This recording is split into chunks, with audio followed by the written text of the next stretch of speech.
Hey everyone, it's Chow here, and today we are going to talk a little bit about Hardy-Weinberg equilibrium, which happens to be one of the trickier topics for introductory students in biology. And I'm just going to go through some of the basics of Hardy-Weinberg and chat a little bit about some of the questions that might arise and go through a couple of problems. And hopefully by the end of this video, you will have a better understanding of not just Hardy-Weinberg, but maybe also how to approach some of the problems that might show up on assignments or on your exam. So let's get started. Okay, so first of all, what exactly is Hardy-Weinberg? Well, Hardy-Weinberg is really nothing more than sort of this perfected model of a population in the natural world where allele frequencies do not change from one generation to the next. And the genotype frequencies then can be predicted from the allele frequency. So no change, presumably, in the allele frequencies. In order to meet this requirement, there are some conditions that have to be occurring within a certain population. And these conditions are no mutation, no selection among genotypes, so basically no natural selection, no gene flow, so basically no migration or no immigration or emigration of individuals into or out of the population, and also they have to have a pretty large population size. Finally, last but not least, there has to be random mating. So again, random mating can potentially also connect to aspects of selection. And these conditions all have to be met in order for a population to potentially go into Hardy-Weinberg equilibrium. Now, if you think about it in a natural sense, and that's what's happening outside in the world, that's not necessarily going to be happening. But again, this is a perfected model which can allow us to predict certain frequencies. And if we see a change, for instance, in the allele frequencies, we can potentially predict that evolution, or microevolution at least, is occurring within a population from one generation to the next. Okay. Now, before you start going in and actually doing calculations and typing things into your calculator, you have to know a little bit about the equations. So here are some of the equations that might potentially be useful and some of the parameters, variables to look at. Let's just use, in our case, arbitrarily, big A, big A, big A, little a, and little a for our genotypes, just to keep it nice and simple. And then P plus Q squared, and then if you branch that out, will equal P squared plus 2PQ plus Q squared, and that will equal 1. What's really fascinating is that you can use these P's and Q's to basically calculate your allele frequencies and then ultimately your genotype frequencies. So if you check this particular formula over here, so this formula over here specifically is very, very critical for a lot of calculations. P is the frequency of the allele A. So generally P is used to associate, in our case, with the more dominant allele. Again, this is kind of arbitrary. But let's just say that here P is the frequency of allele big A, Q is the frequency of allele little a, and so this is your allele frequencies over here. These first two variables over here, they determine the actual allele frequencies of big A and little a. Down here it gets a little bit more interesting because these over here actually account for the frequencies of individuals, also known as your genotype frequencies.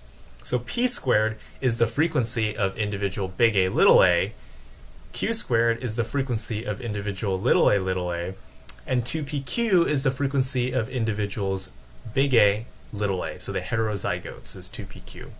Or if you want to think about it in a complete dominant situation, big A, the homozygous dominant individuals, that's determined by P squared. And then the homozygous recessive individuals are determined by Q squared. So these over here are pretty critical, and you should definitely get an understanding of these before you actually move on and do calculations and typing things into your calculator. So now that we have that understood, we can move on to the next step. The next step is also quite important in my opinion, and that is actually determining and defining what these terms actually mean. So when we talk about something like an allele is just some form of a gene.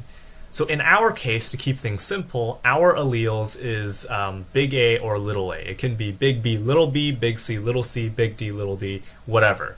But in our case, one single big A or one single little a, that is one allele.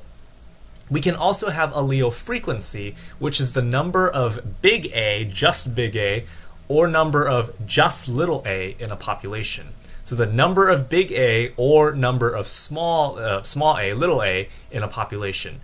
These allele frequencies are sometimes also called gene frequencies. So you should also keep some of your terminology in mind. Allele frequency versus something down here like genotype or genotype frequency. And just to stay on allele frequency, again, P is associated with big A or big B or whatever, the dominant if you want. And Q is associated with the little a or the recessive if you want. And we're really just looking at genetic variation within a population. That's what allele or gene frequency is all about, looking at genetic variation. We can also have genotype. And genotype is, of course, not just one single letter, but two letters in our case, in a locus that has two different alleles. So genotype is big A, little a, big A, big A, little a, or little a, little a. These over here are three different genotypes, whereas these over here are two different alleles. So two different alleles, three different genotypes in our situation. So beyond the genotype, we also have genotype frequency. And genotype frequency is the number or proportion of big A, little a, big A, big A, big A, little a, or little a individuals in a population. So the number of individuals are basically the number of the genotypes. So genotypes, individuals, genotype frequency, the frequency of individuals. And again, if we think back to this particular formula over here, P squared is associated with big A, 2PQ is associated with big A, little a, and Q squared is associated with little a, little a.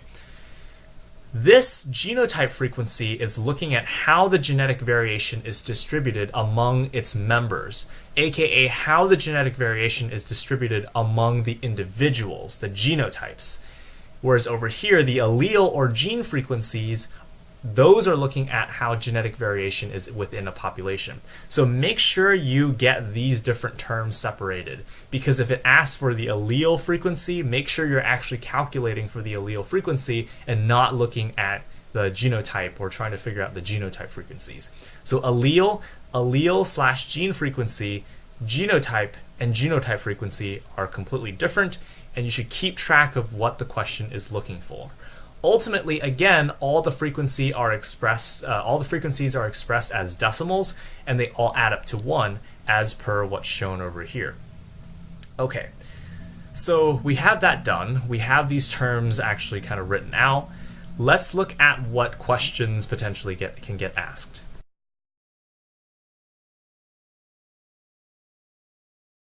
Okay, I hope you had a chance to look through some of those and see what's going on. Again, these are just some of the types of questions that can get easily asked on assignments or on the exam, on what to look forward to or not look forward to in your Hardy-Weinberg problems.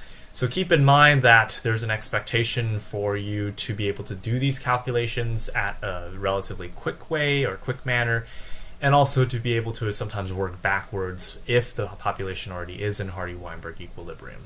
So keep that in mind, and we'll go through, I think, 3 different questions and see if you can maybe solve them, and we'll walk you through the steps.